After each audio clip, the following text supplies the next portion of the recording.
Good morning, dear students.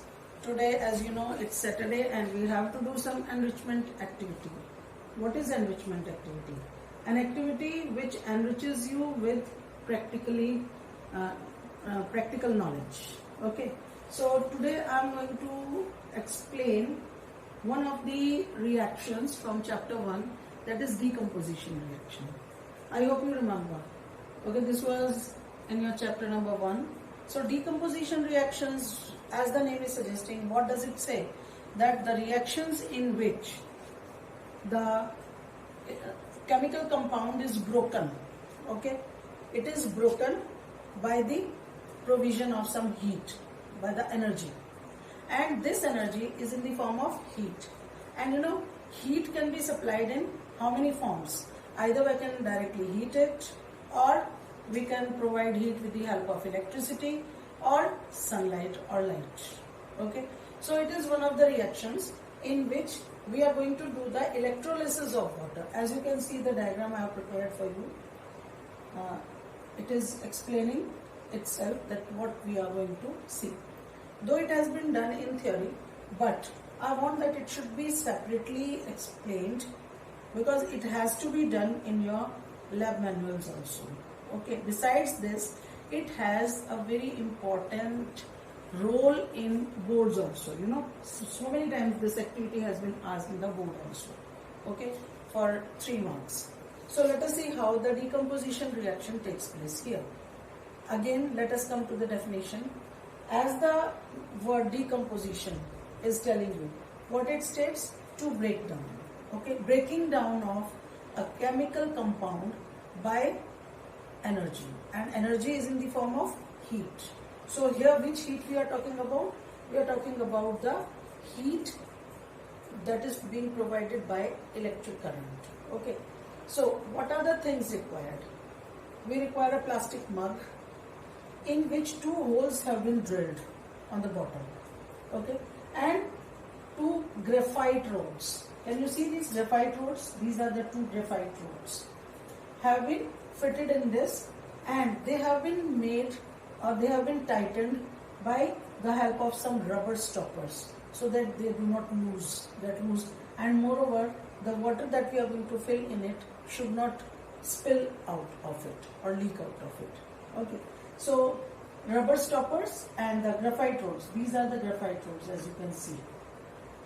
Now these graphite rods are connected to these electrodes, which are further connected to the battery, and battery has one negative terminal, another terminal is positive terminal, and with the help of switch, this is switch,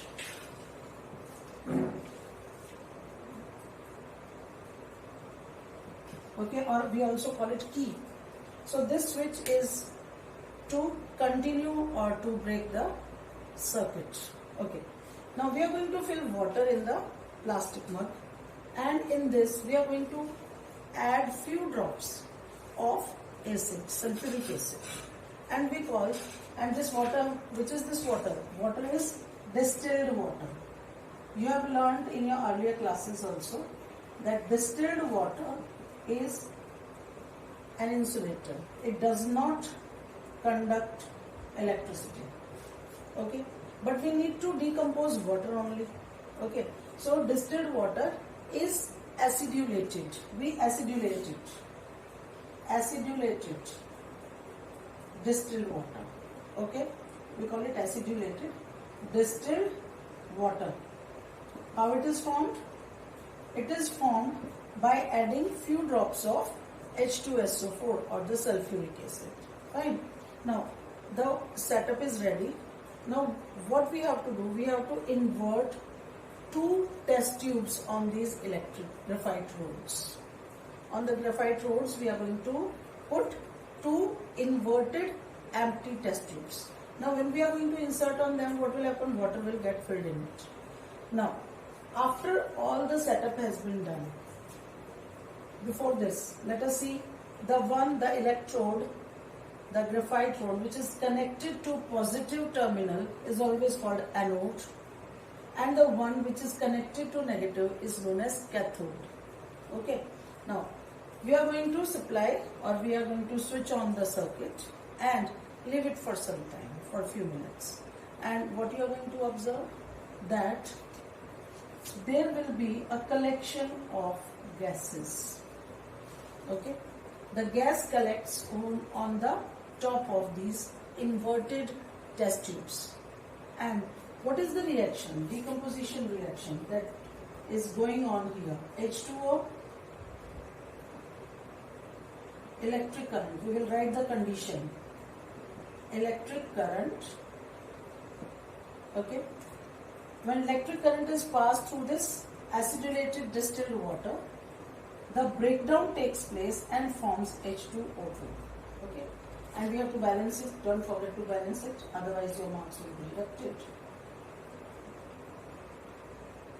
Okay. So like this. Now can you see the coefficients? What does it say? That it can be related to the figure also. It is in the ratio of 2:1. Means the volume of the gas that is being collected, by the volume itself we can find out which gas is in which test tube.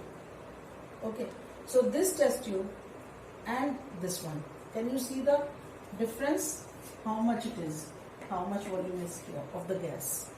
So the volume of the gas will only tell you that whether it is hydrogen or it is oxygen. Oxygen is half in the volume as compared to the volume of hydrogen gas. Okay. Sorry, oxygen is half the volume of hydrogen gas. So the one which is having quite large volume in appearance, that is hydrogen gas, and oxygen gas is the lesser one. So hydrogen is supposed to be, or not supposed to be, it is actually twice the volume of oxygen. Moreover, hydrogen will get collected over cathode and oxygen on anode. Okay, so where hydrogen will be connected on, just see over there, cathode, because it is electropositive in nature, and it will go on the negative electrode. While oxygen is negative, electronegative in nature, so it is going to collect on the positive electrode, that is anode. Okay, so anode is always positive, cathode is always negative. Okay, so the collection of the gases will take place, and oxygen on anode. Okay, so this is how the reaction of decomposition reaction can be experimentally shown. I hope it is clear to you. It's very, very important. Often asked in the exam. So what you need to do is, you need to draw the setup diagram. What is the diagram? A plastic mug having water in it. At the bottom, 2 holes have been drilled in which graphite rods have been fixed with the help of rubber stopper. The water has been filled in it, more than half, and that is acidulated water, distilled water, added with some drops, few drops of H2SO4, and inverted test tubes have been placed on it. These 2 electrodes have been connected to a 6-volt battery with a terminal negative and positive. Okay, the negative terminal cathode is known as cathode. The electrode connected to negative terminal is called cathode, and the one which is connected to positive terminal is called anode. When the current is passed through it, dissociation of hydrogen and oxygen from water molecule takes place. So hydrogen gas collects over cathode and oxygen gas collects over anode, and the volume is 2:1, means hydrogen is double than oxygen in volume. Okay, so this experiment is quite important, so you have to do it in your notebook.